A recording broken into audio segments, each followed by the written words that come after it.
Esta sesión 2 la alcanzamos a ver también en la primera clase. Aquí básicamente, bueno, recordando, decíamos que,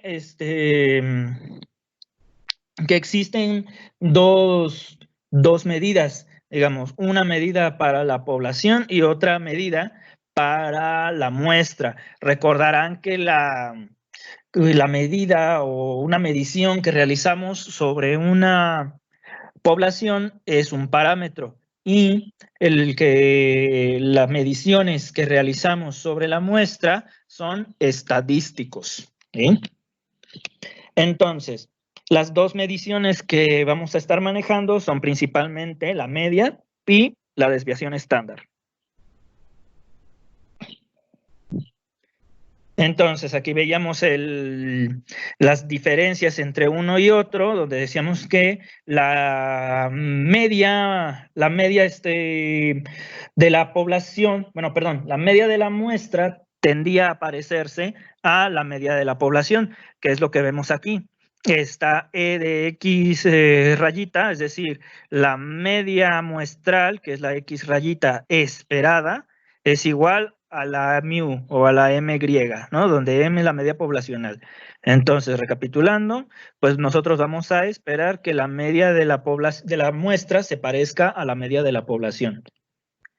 Entonces, tenemos por aquí las dos desviaciones, los dos tipos de desviaciones estándar, ¿no? Donde tenemos una población conocida y una población infinita, ¿no? Con algunas condiciones. Comentaba era que cuando tenemos reemplazo, muestras con reemplazo, a pesar de que la población sea finita, sea conocida, pues tendíamos a expresarlo o a considerarlo infinito, dado que como no tenemos la certeza de que solo un reemplazo nos baste, pues digamos, podría decirse que el tamaño de la población, ahora sí que en términos burdos y para efectos de comprender esto, el tamaño de la población como que se incrementa a medida que nosotros podemos ir sustituyendo, agarrando, cambiando, ¿no? No decimos que lo vayamos a hacer siempre, pero digamos, esa sería la tendencia en este caso.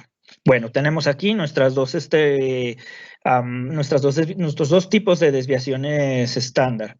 Ahora, aquí la cuestión es la siguiente. Aquí nos presentan un ejercicio para obtener, digamos, la desviación estándar o error estándar, que es lo que nos están pidiendo, ¿no? Sería esta fórmula de aquí.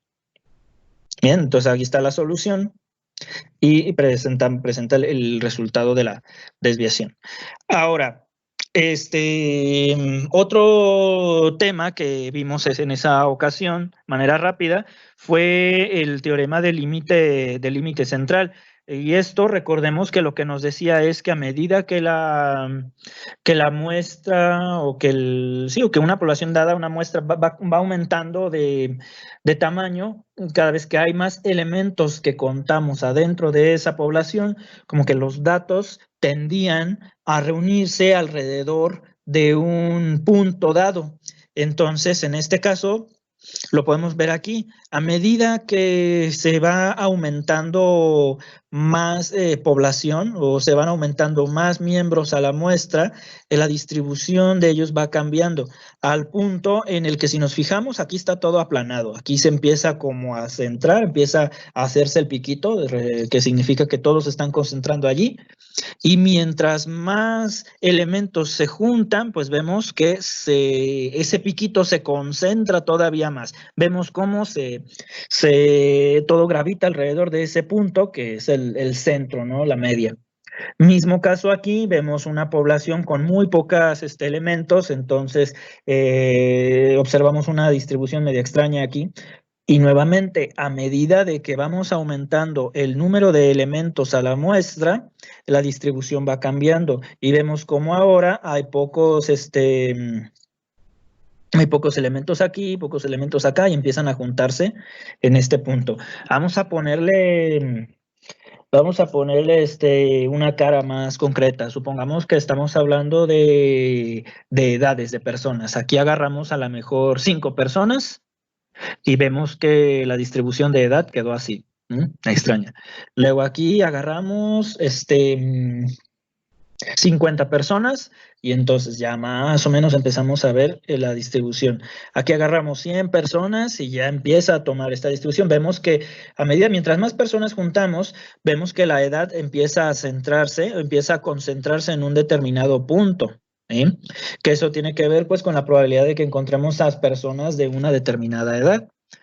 Y finalmente, digamos, aquí juntamos 1000 personas y vamos a ver que prácticamente todas gravitan alrededor de una cierta edad, que sería el promedio de la edad de esas 1000 personas.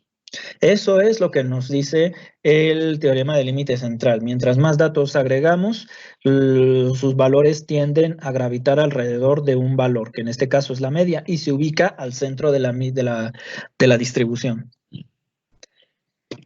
Bien, bueno, entonces tenemos aquí otro tema que fue la determinación del tamaño de la muestra, el cual, bueno, ahorita nada más nos dan como una breve explicación y que después abordaremos con mayor profundidad y se llega al final del tema. Dice, con lo aprendido acerca de la distribución muestral para la media realiza el siguiente ejercicio.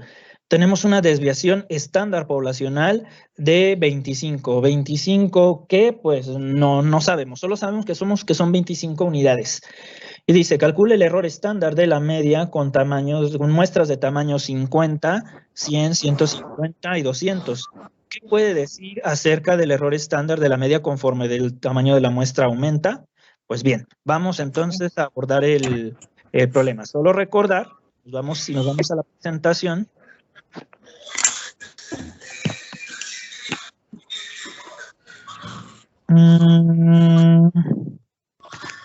Aquí está. El error. Vamos colocando, digamos, la desviación estándar poblacional. Buscamos 25, 25, 25 y 25. Ahí está. ¿Sí?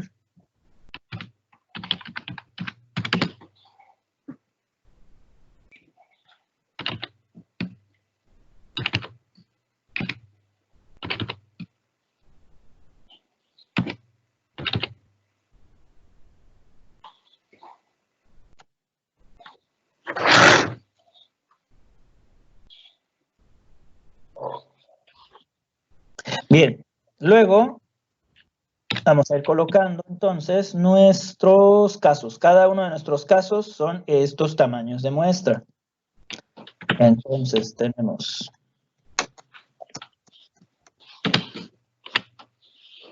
tamaño de muestra 50, 100, 150 y 200.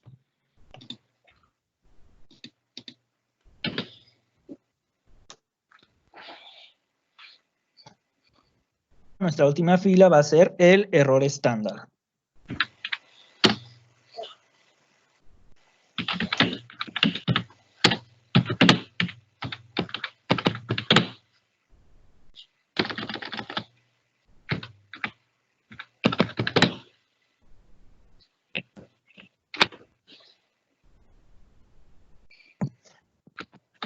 Vemos que el error estándar se refiere a la desviación estándar de la muestra.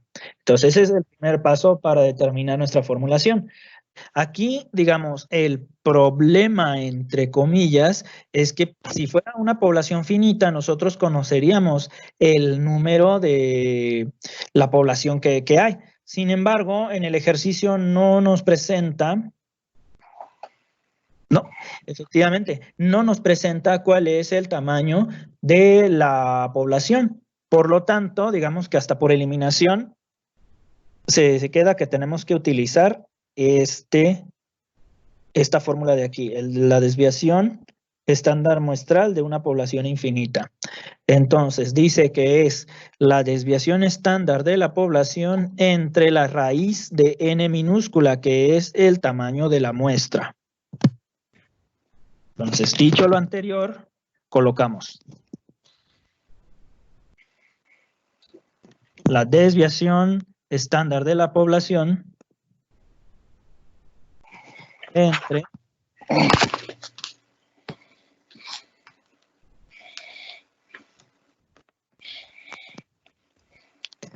la raíz del tamaño de la muestra.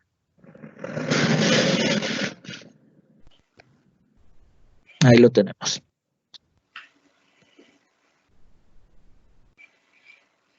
Bueno, entonces vamos nada más a hacer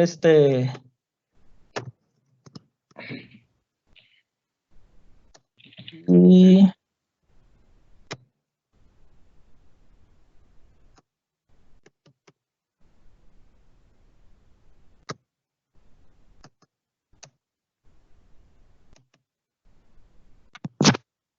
entonces, volver a empezar. Entonces, Bueno, ya aventajándole, porque si no los demás se van a desesperar porque yo estoy medio atrás, pero ya me di cuenta de mi error. Bueno, entonces sirve que, bueno, aquí he hecho algo, nada más para, ahora sí que, no sé cómo llamarle, cultura general o cultura informática general, por así decirlo, 3 diferentes formas de hacer el mismo cálculo, con la potencia, elevándolo a la 0.5, con raíz, que ya no lo da directo, o bien con elevándolo, o sea, usando el gorrito y elevándolo también a la 1/2, que es también el 0.5 anterior, ¿sí?